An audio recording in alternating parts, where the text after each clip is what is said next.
Bismillahirrahmanirrahim. Assalamu alaikum. Welcome to Newsroom. I'm your host, Khalid. Today is the 16th of June 2025. These are the stories that we will be highlighting during the course of the show. In fact, today's show is completely encircling the Israel-Iran conflict. What are the latest updates on that? What is the global perspective on that? What is Pakistan's perspective on that?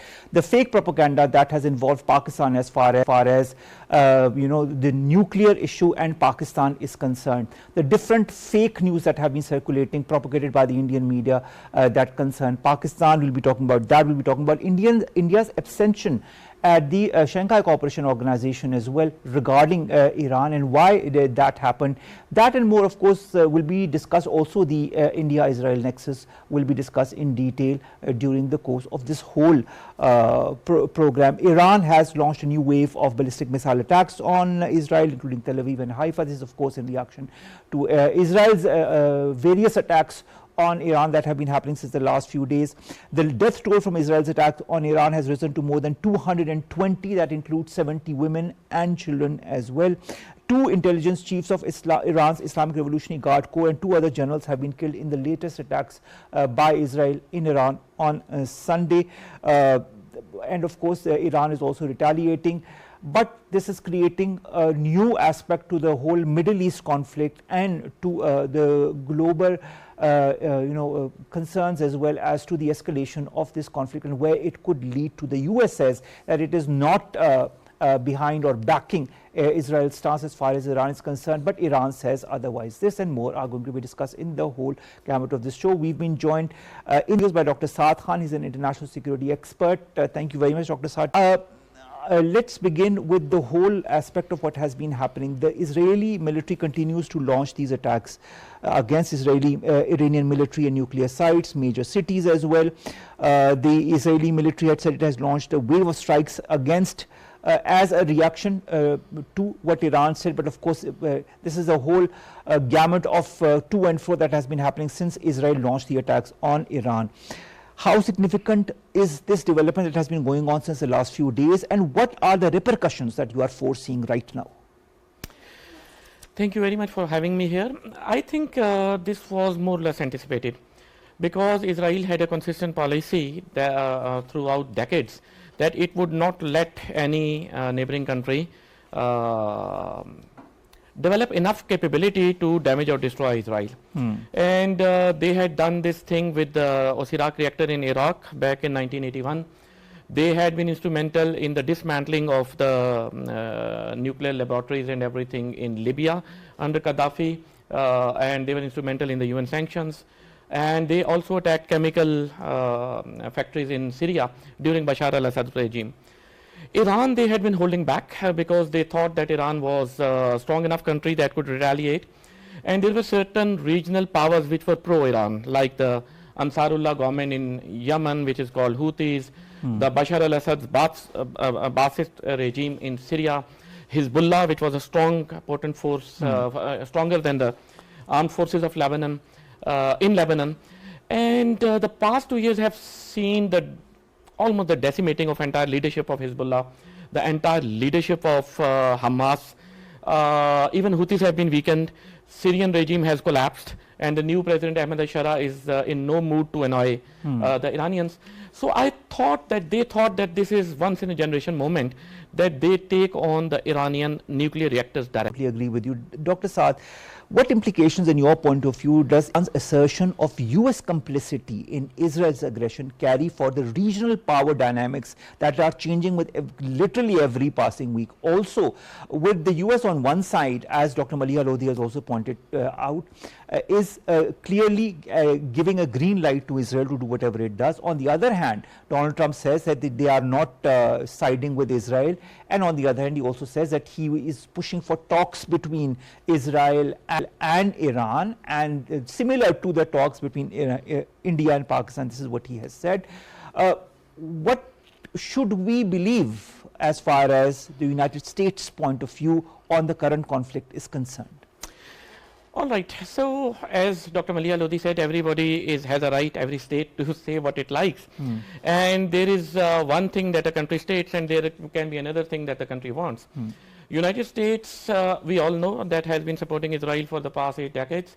We also know that without United States help, Israel would not have been bullying around with other countries as it had been doing without US support, because when they know that there would be no resolution ever adopted, because the resolution will be vetoed by United States, even condemning, because condemning is just a word, Israel for whatever it had been doing in Palestine for the past 2 years and what it is doing in Iran for the past 4 days.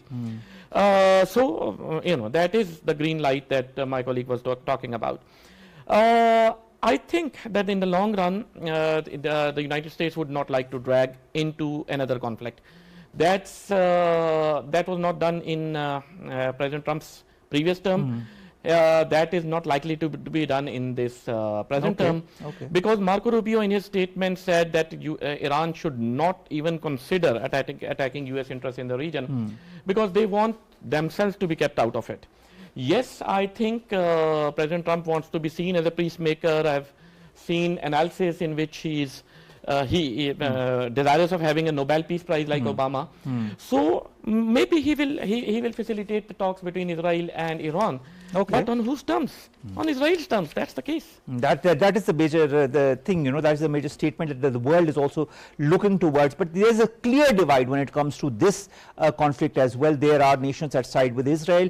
There are nations that side with Israel, but they do not want to openly side with the conflict. They side with Israel's right to response, but they are not siding openly with this. And there are other countries that are siding with. Khan continues to join us. Dr. Saad, when it comes to the reaction, the global reaction, I'd like to understand 2 or 3 perspectives. Let's begin with our not so friendly eastern neighbor, that is India.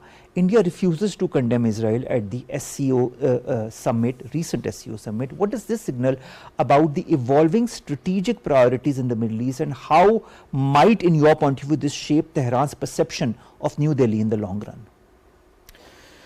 I think Tehran should have understood this long ago, because India has never ever supported Iran or any Muslim country, even Palestine, on principal grounds. Whenever they did so for some economic benefit, some trade deal which was in the offing. So even here, when during Pakistan-India talks, Iran remained neutral, and Iranian foreign minister came here and then in Delhi.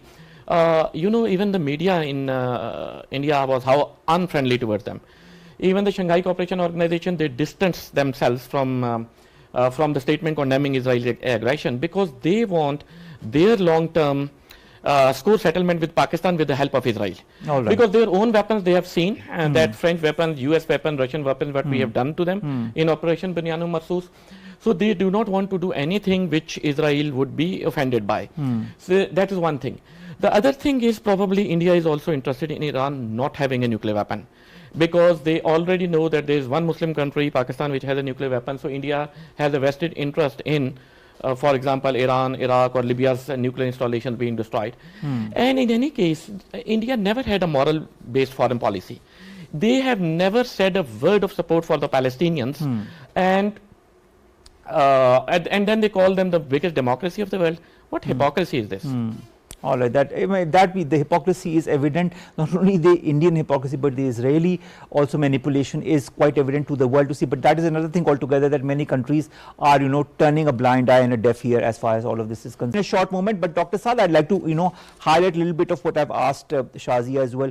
A fake account which is called Iran_official claims that, according to Israeli channels, Pakistan has informed the US that if a nuclear strike is carried out against Iran, Pakistan will launch a nuclear response against Israel.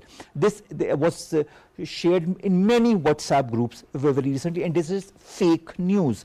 This baseless, malicious propaganda by the raw agencies to generate sympathy for Israel. My question to you is, how does this fake nuclear threat propaganda reveal the growing collaboration between RAW and Israel in targeting Pakistan diplomatically and digitally?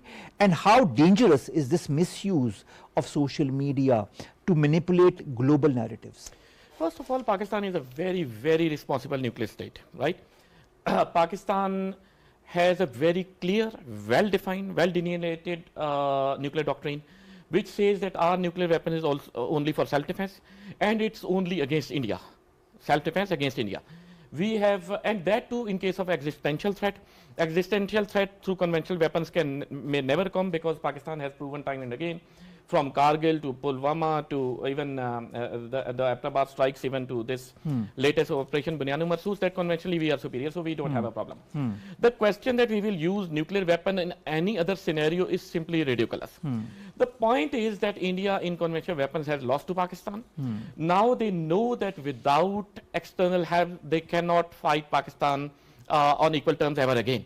So just like Prime Minister Netanyahu, his strategy is to try to pull the European Union or United States into the conflict, saying that we are fighting your war, because if Iran develops nuclear weapons or, for example, blocks the Hormuz Straits, it may be harmful or dangerous to your interests, that US interests or European interests, in an effort to bring them into Israel's side, or at least stay neutral when they are bombing Iran. Same is with India, because they want to show Israelis that, look, Pakistan is not our enemy, they can potentially be your enemy too. And that's why I think a stronger Iran, a stronger Afghanistan, stronger China is in Pakistan's own vital interest.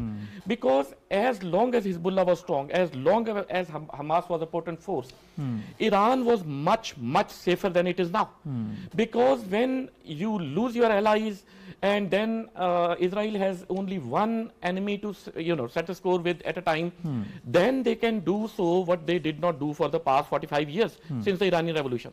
They attacked directly their generals, they attacked their nuclear scientists, they attacked, even they were supposed to attack the supreme leader, and United States, according to reports, stopped them from doing so. So I think this is the Indian strategy, to try to convince Israel gradually that Pakistan is a threat to their security. And I think that Israelis will never ever get the bait of the Indians. Israelis are very, very clear and very, very clever actually for their own interests. They will never allow themselves to be used for political gimmicks of Mr. Modi or the fake media that Raw is propagating. All right, but let's see how this will further continue, because this is a fake media or misinformation or disinformation, something that has been going on and has been backed by India and its agencies since quite a long time, and have been manipulating the world into thinking that Pakistan is against all and any global interest for peace and stability. Anyways, I'd also like to understand the Iranian perspective in all of this. The Israelis say that they do not want to attack the women and children, the men, but this is what they do. This is what has happened in Gaza, this is what is happening in Iran. As far as this Iranian government spokesperson's comment is concerned, 75 women and children have been injured and 45 women and children have been killed in recent attacks. Hospitals have been targeted in West Tehran, if I'm not wrong. If that is the case, if on the one hand they say that their war is not with the people, aren't they replicating what they are doing in Palestine in Iran? And if so, will the world stay silent as it has been in the case of Palestine? First of all, in the present day, fifth generation warfare, actually wars are fought less on the battlefields, more on social media, more on television and news channels, more by public media influencers. And that is very, very important, because as long as Israel can play the victim card over 7th October attacks of Hamas, or as long as India can play the victim card over Pahalgam attack, many European countries or many European population or many European governments will somehow think that probably Israel too has a point. Actually, the first thing Pakistan has to, or Iran has to be very clear about is that we have first and foremost to fight the media war, claiming and telling the world that no, this is not the case. Actually, who is the aggressor? For example, if there are more women and children being killed in Pakistan, for example, in so-called their operation, the Indian operation, I don't want to name it, and even Pahalgam attackers, whom they call terrorists, did not touch a single woman and child, right? So these are some of the things that have to be clarified. Now the world community does not buy their argument. The day they were calling us terrorists, the world elected as vice chair of the UN Security Council and Counterterrorism Committee and the chair of the Sanctions Committee. So one of the things is that world may not be buying their arguments about Iran, but about Pakistan, it's very clear that world community did not buy our enemy's argument. Now about Iran, I think Iranians, Israel has never cared much about international law throughout its history. They have made targeted assassinations as a policy measure, just like Modi has done. They have destroyed hospitals, they have weaponized food, they have weaponized water. Both in Israel has done it in Gaza, and India has weaponized water in Jammu and Kashmir and against Pakistan. What is important is that Iran has to again and again hammer its conviction of not developing a nuclear weapon. Iran says, Iran does not say that we will not make a nuclear weapon because NPT says so. Iran says we think it is un-Islamic, we think it is non-discriminatory, because if a nuclear bomb is used, then it cannot discriminate between civilian and military targets. So they say it's against Islam, they say there's a fatwa of the supreme leader, so we won't make it. The point of contention between Iran and the Western powers is that Iran says that it's right to develop peaceful nuclear technology, which is guaranteed in the NPT, cannot be compromised. So they say, okay, if we are developing, nuclear technology for power generation, for example, or for pesticide, or several other things, radiation, cancer treatment, etc., etc., etc., that should not be up for discussion on the table. Somehow, Israelis have convinced, at least the United States, President Trump, that they have developed nuclear enrichment to the level of 60%, which has no civilian use. By 90%, you are just 7 days away from, making a nuclear weapon if you want to. What Israel is now doing is to convince the world that Iran is actually a threat to the regional security. And that's why they say that we will bomb it to submission in the way that they will open up all their reactors for international inspections, like Saddam Hussein had to do, or like Colonel Gaddafi had to do.